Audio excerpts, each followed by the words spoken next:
touched on before, my dad was a real humble guy, but he would just be blown away by this many people that came today and came through on Sunday as well. And again, same as my brother, just a couple quick thank yous. First to all the family here, brothers, and my sister and sister-in-laws, all the grandkids, my dad. You know, there's a few things that he was hoping that we could do, and I think we tried to do that to the very best of our ability right up here to the very, very end here. And you know, a huge thank you to all the caregivers that came through, the hospice nurses and so on that provided him with the comfort. Of course, Benji as well, and especially Real Shy that he became very close to as well, that I know is not here today. But thank you so much. When you let strangers, if you will, into your home, and they take care of it the way they did, we just can never say thank you enough.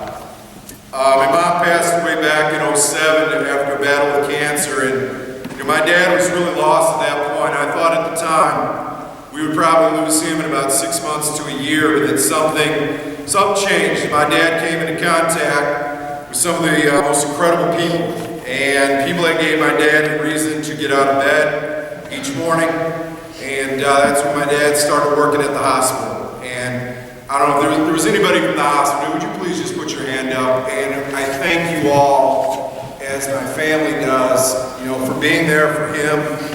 You know, it comforted me to know that he had someone to eat lunch with or dinner with, and you guys gave us, in my opinion, another 12 years with our dad. And a few special family notes. My Aunt Judy and Aunt Betty, thank you for being there for my dad. My mom would be so proud the way you both took care of him. And to my Uncle Tom, who was here today, and Aunt Mary could not. You both in your own ways looked over him. Uncle Tom, your constant visits. My Aunt Mary would write almost daily. And I just wanted to know how much he looked up to you as their little brother. He often talked about Aunt Mary back in school, how even though she was one of the girls, she was one of the first ones picked for all the teams. He really liked that she was the toughest girl in the whole school. And then for my Uncle Tom, he'd often joke about how my Uncle Tom was a great football player. And his senior year, he only missed one play the whole season. And that was because my dad missed a block. And the coach subbed in for a Lalor. The guy took the wrong Lalor out of the game. It should have been my dad. Took out Uncle Tom, otherwise he wouldn't miss the play all season. But he really looked up to both of you. You know, when I think of my dad, I just truly think one of the greatest servants that I will ever know. One of the most humble people that I will ever know, and he truly never asked for anything. And the world that we live in now, the social media, and everybody seeming to need to post about every last little thing in their life, my dad was just never like that. Never bragged about himself. I think he did about us kids behind our backs, but never, you know, in front of us. And you know, I give you a million examples of how he helped us. There was one that came to mind. And we grew up on a small dairy farm. And so what I'm about to explain is kind of hard to picture for a lot of people that have never been on one. And I think authors and historians have painted a wonderful picture of the small family farm. But in reality, it's a very, very difficult life. It's a lot of hard work. You're up at 4:30 in the morning and probably now back into 6 or 7 at night. That's every single day of the year. And when I think about my dad, I think about how much time he gave to us. He was never too busy.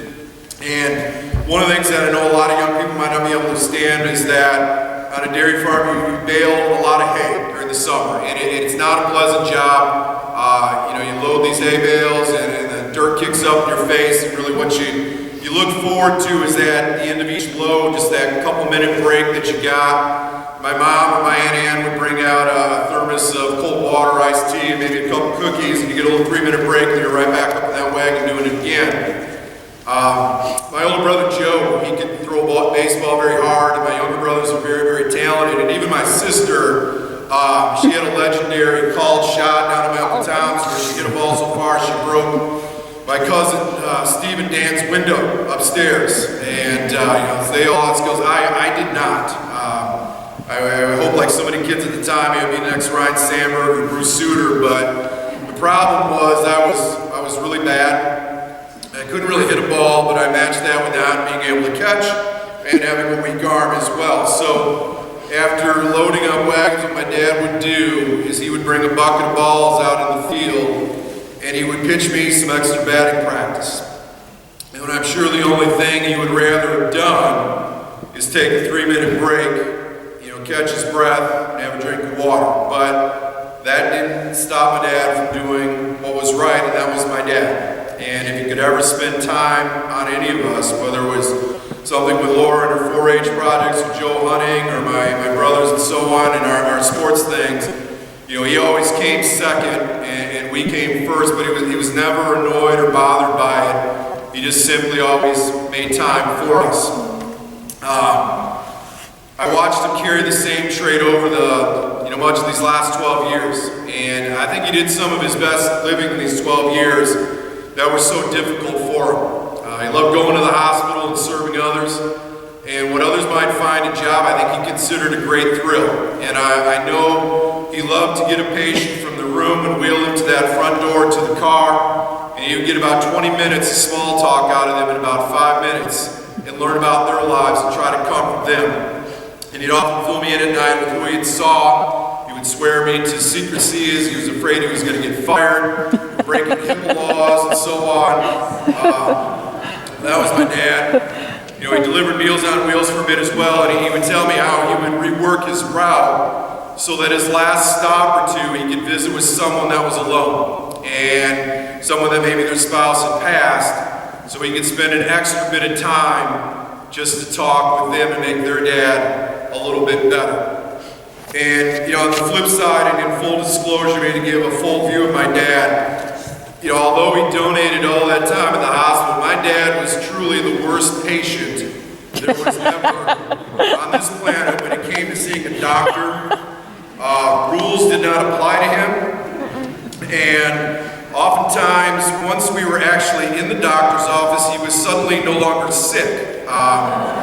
After we had pulled strings to see a specialist and sorts. So it got to the point at the end where we started to have son-father talks in the parking lot in which he would promise he would behave himself this time.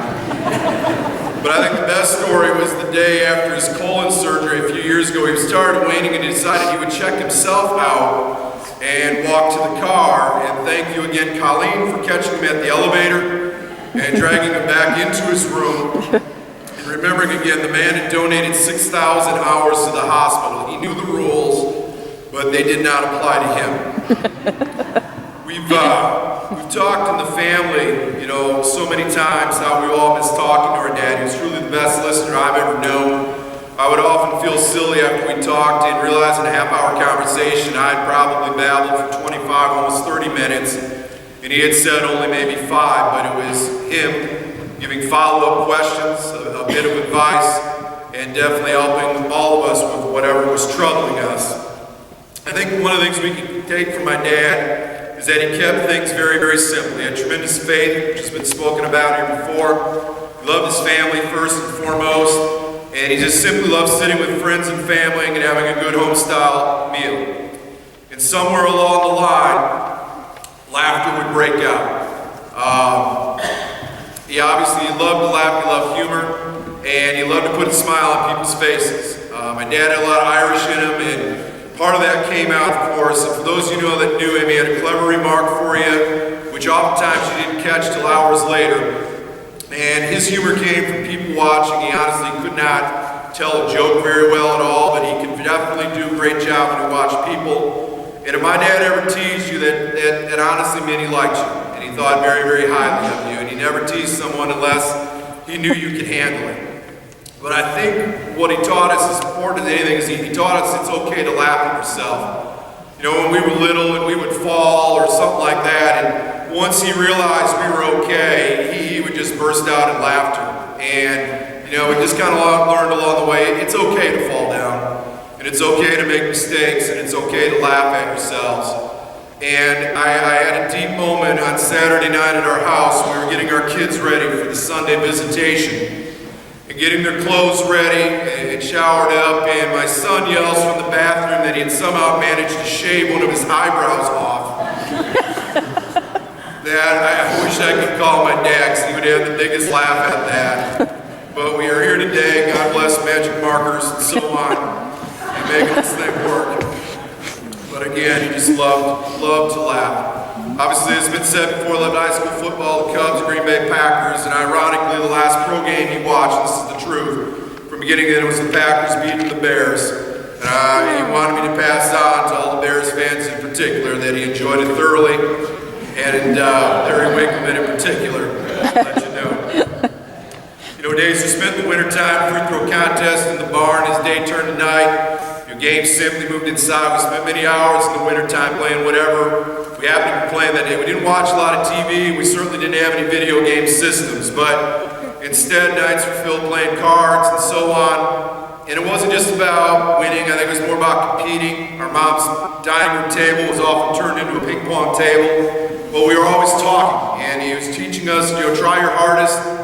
And as long as you can lose, as long as you try your hardest, but if you didn't try hard and you win, that was actually a loss.